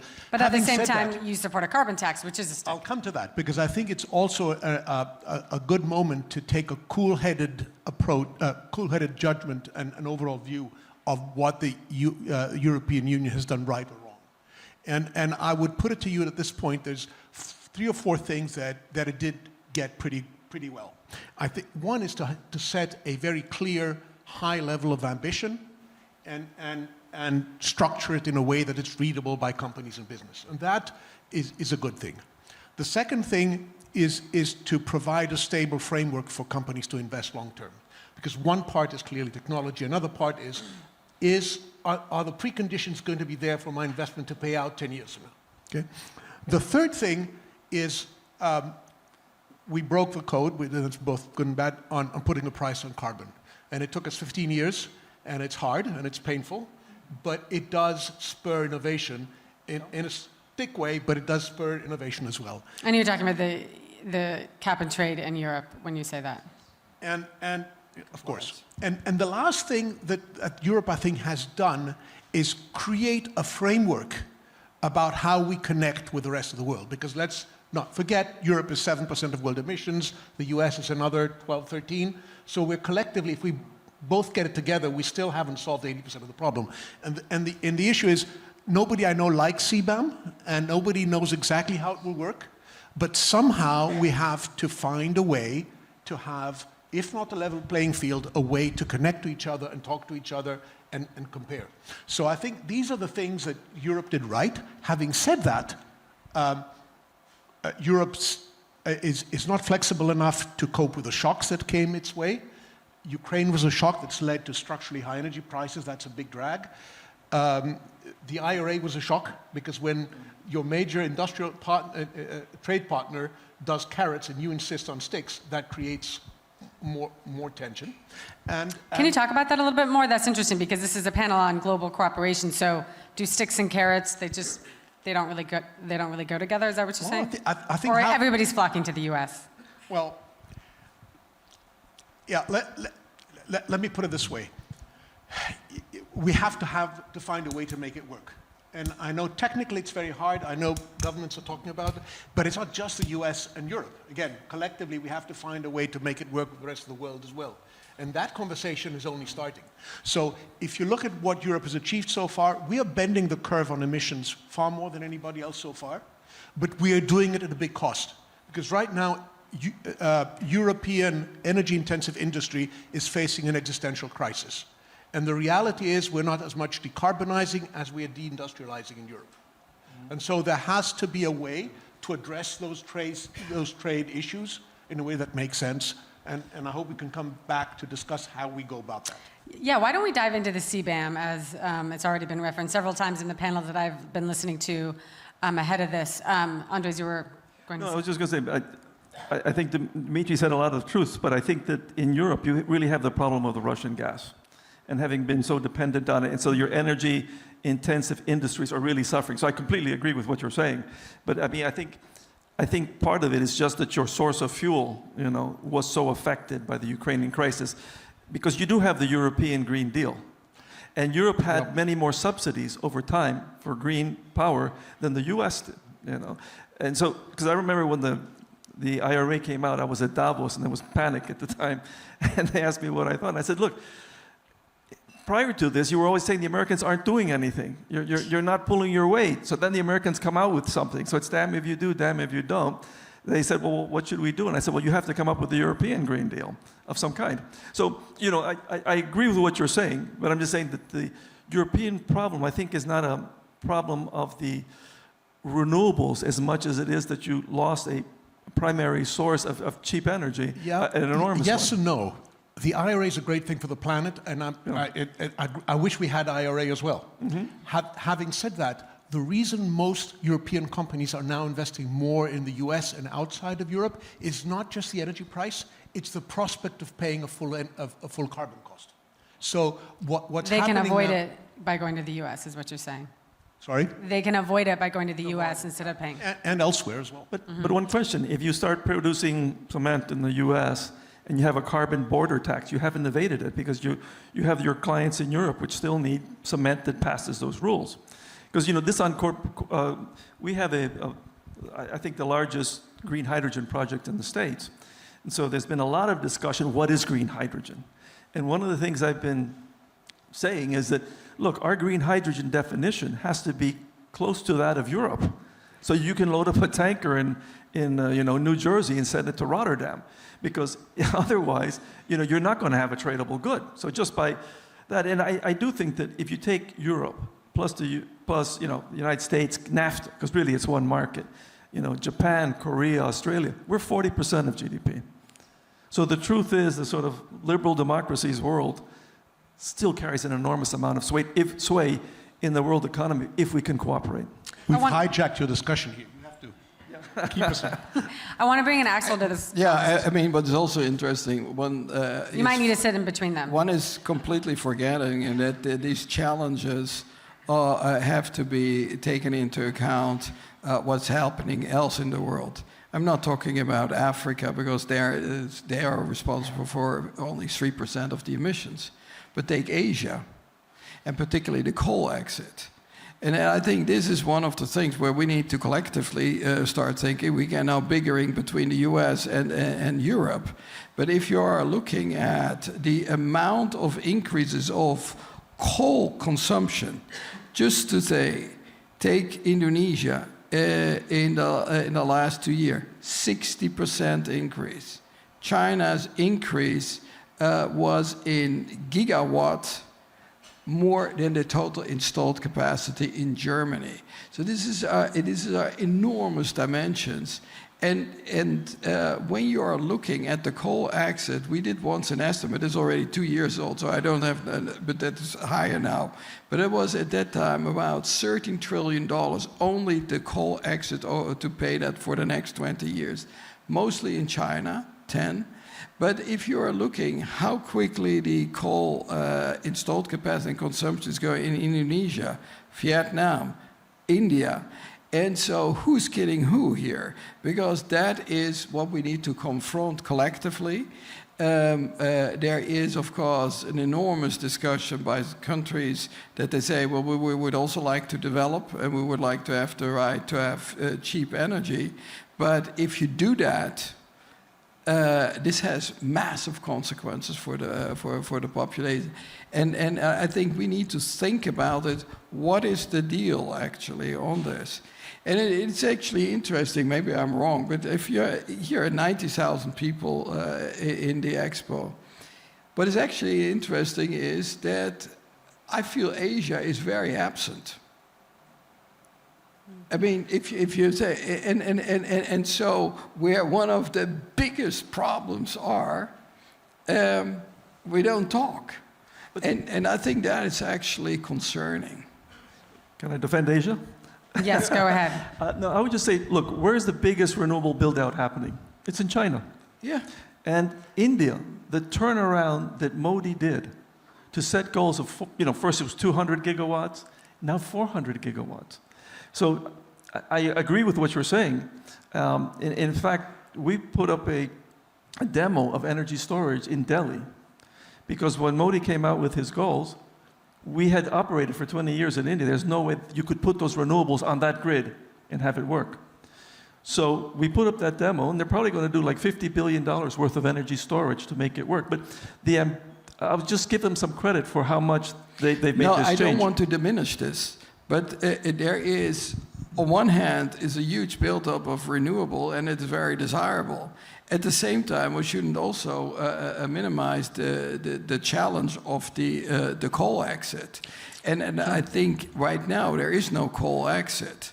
And I think that needs to be looked at very, very seriously because I think particularly the increased capacity in these countries. And there is, of course, we need to talk about the regulatory framework. In some of these countries, the regulatory framework is such that it doesn't favor sufficiently renewables. And coal is more attractive. So how do you, furthering the carrot and stick metaphor, if we put that onto the global stage, you have something like the CBAM, which is certainly a stick, and then you have the Just Energy Transition Partnerships, which is more of a carrot. Which one of those types of approaches and/or a combo would be the most successful way to begin a coal exit? I have a clarification comment here. Sorry if I may interrupt. CBAM is not a stick. CBAM is a tax to be paid by the European consumer to put everybody else on a level playing field. It's not a tax on producing anybody anywhere So it's else. a stick on the consumers. It's a stick on the consumers. So it's still a stick. And one of the things we're not doing enough here is addressing the green premium, going supply, not only supply side, but demand side, and asking people to contribute. To pay more for the... Anyway, I didn't want to interrupt, but I did want to clarify that.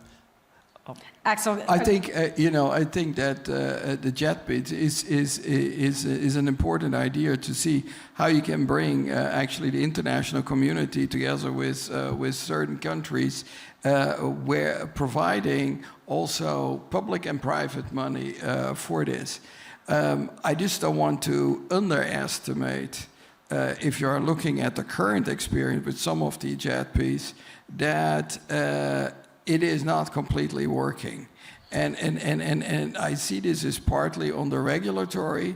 There are also massive interest in certain industries that require a lot of energy, and they're opting for coal. that's a nice diplomatic way to put it. They're not completely working.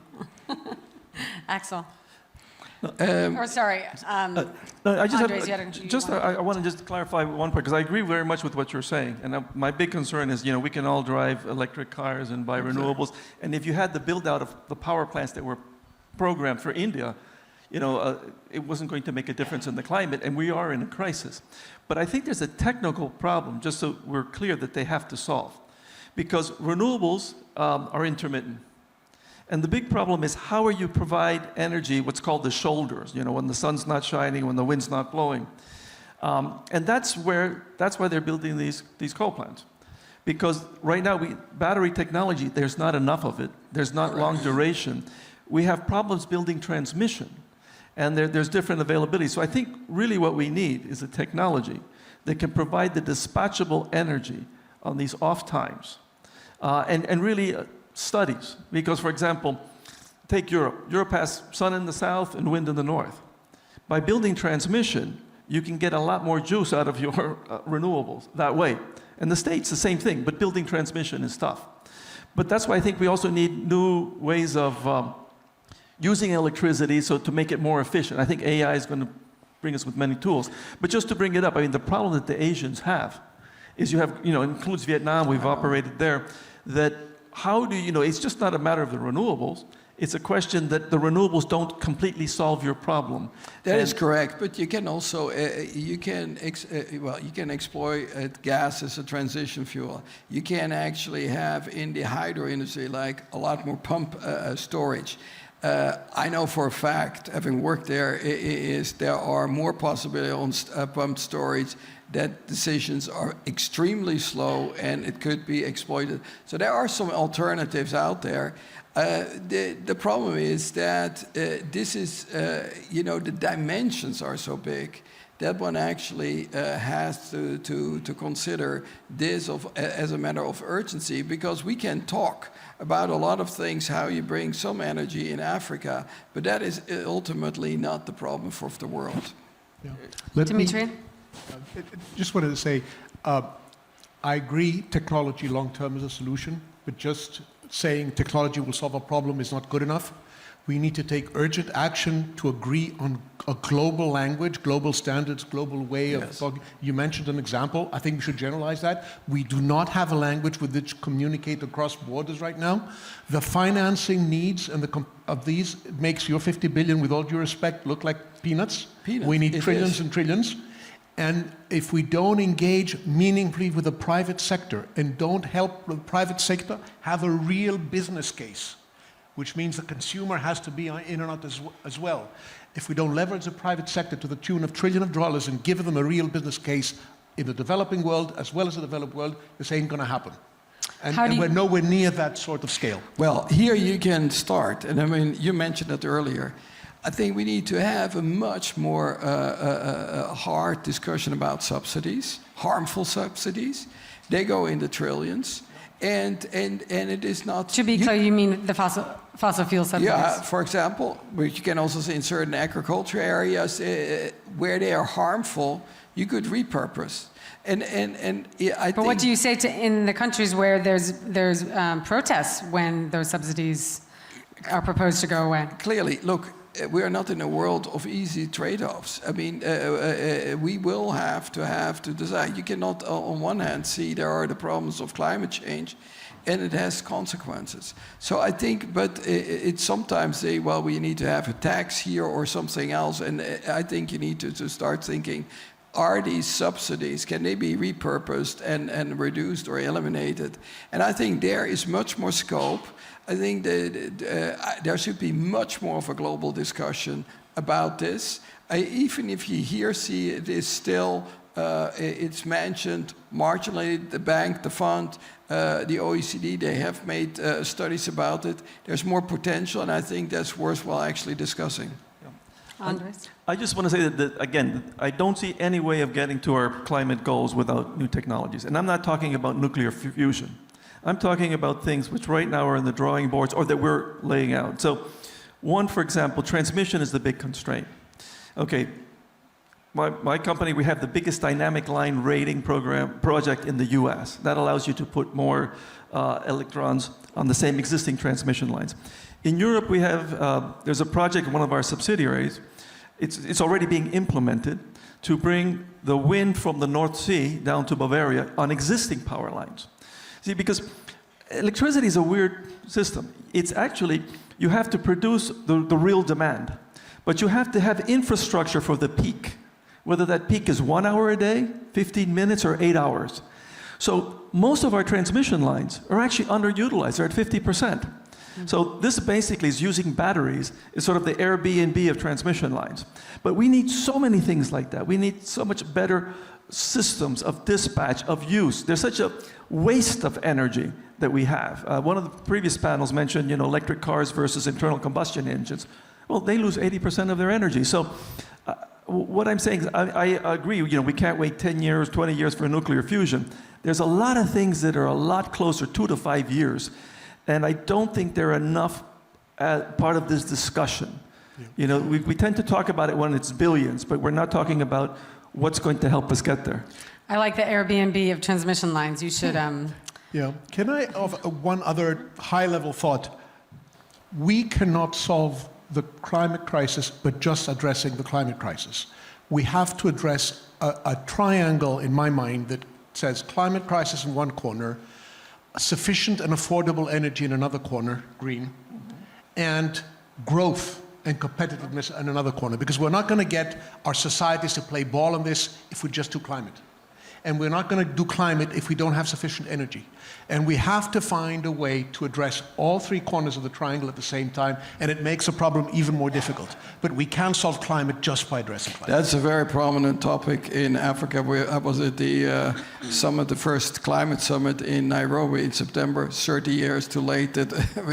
But there it comes very clearly, what is the value proposition we need to actually grow? You see that 10, 15 million young people get into the market every year, and the African population will double if you don't provide opportunities. And that has to be then through inclusive and green growth.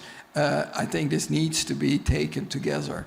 And it is also very important in the entire dialogue. When we do studies about climate, we don't say about climate, we talk about climate and development. They're basically the same coin. And you need to deal with it, and growth is absolutely prominent in this. We have just a few final moments, so I want to turn to what I call a concluding lightning round, where I'm going to ask each of the panelists to keep their answers very short.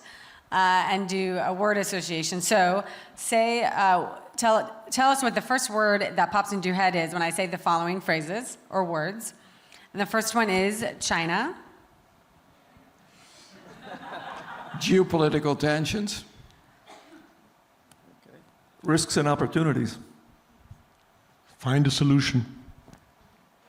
Nuclear power, fission, not fusion. It's part of our future. Some contribution. Yeah, partial solution. Carbon tax? Absolutely necessary. I agree. Very difficult in the US. We have to price carbon. And the final one, net zero by 2050. We need to keep the focus on it and do it. It's an enormous challenge. I think we all need situational awareness, just what a mountain this is to climb.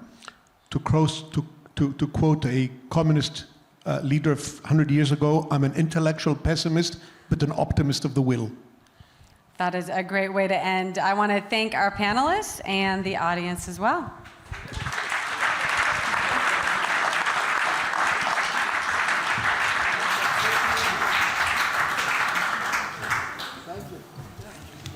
Thank you, Amy, Axel, Andrés, and Dimitri for what was clearly our most lively panel of the afternoon. I'm sure we could have gone another hour. I'm Matt Sonneson. I lead energy and environment work at Business Roundtable, the premier CEO organization in the United States. I want to thank our partners at the European Roundtable for joining us in this really excellent discussion this afternoon. I think it's clear it's a discussion that needs to keep going. And then we'll be working together on both sides of the Atlantic and with partners around the world to try to do that.